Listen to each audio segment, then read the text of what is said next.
ঠিক আছে, আপুনি জানেনে 40 বছৰ বয়সৰ পাছত শৰীৰৰ বাবে গুৰুত্বপূৰ্ণ তিনিবিধ ভিটামিন কি আৰু সেইবোৰ কিভাৱে পোৱা যায়? বন্ধু বান্ধৱীসকল, আমাৰ বয়স 40 বছৰ পাৰ হোৱা মানে শৰীৰটো এটা নতুন ফেজ অৰ্থাৎ এটা নতুন পৰ্যায়ৰ মাজত সোমাই পৰে। এই সময়ত শৰীৰত হৰমনৰ পৰিৱৰ্তন হয়, হাড় দুৰ্বল হ'বলৈ ধৰে আৰু শৰীৰৰ ৰোগ প্ৰতিৰোধ ক্ষমতা কমি গৈ থাকে।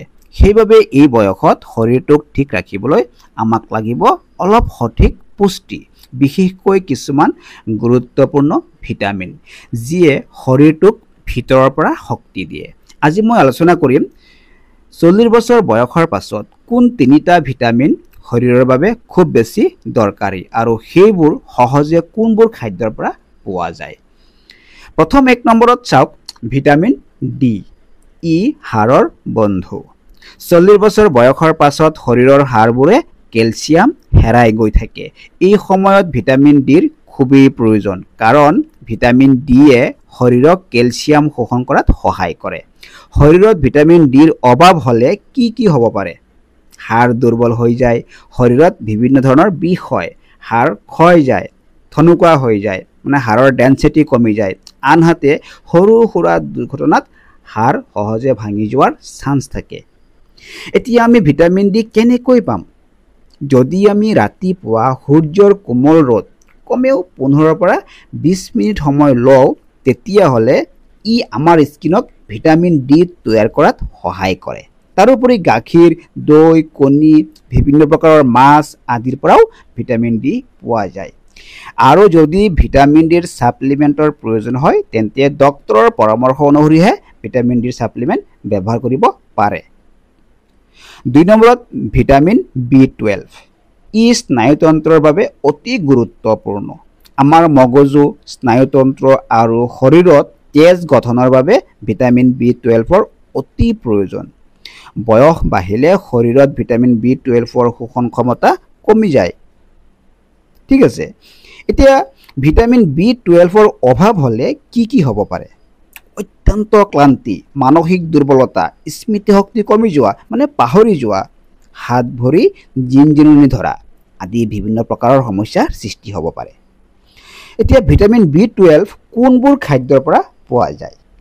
কণী, গাখীৰ, পনীৰ বা গাখীৰজাতীয় খাদ্য, মাছ মাংস আদিত ভিটামিন B12 পোৱা যায়।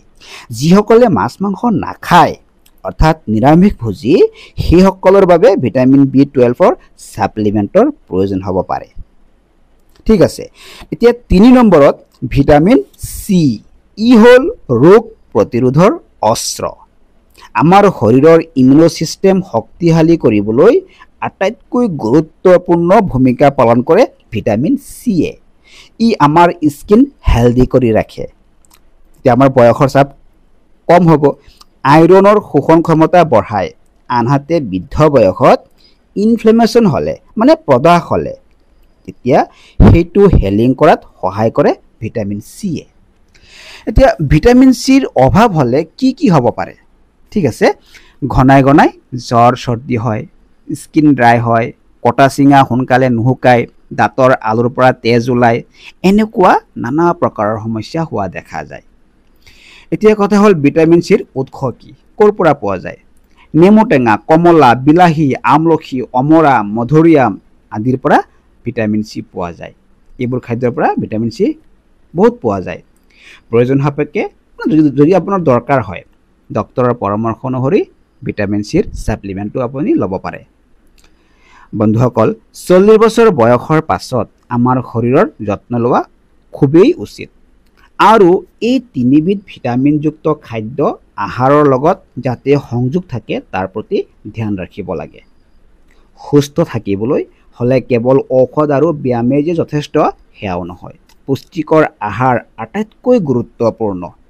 বন্ধু বান্ধৱীসকল, ভিডিঅ' চাই যদি আপুনি উপকৃত হয়, বন্ধুৰ সৈতে শ্বেয়াৰ কৰিবলৈ নাপাহৰিব। এনেধৰণৰ ভিডিঅ' পাবলৈ মোৰ চেনেলটো ছাবস্ক্ৰাইব কৰি ল'ব।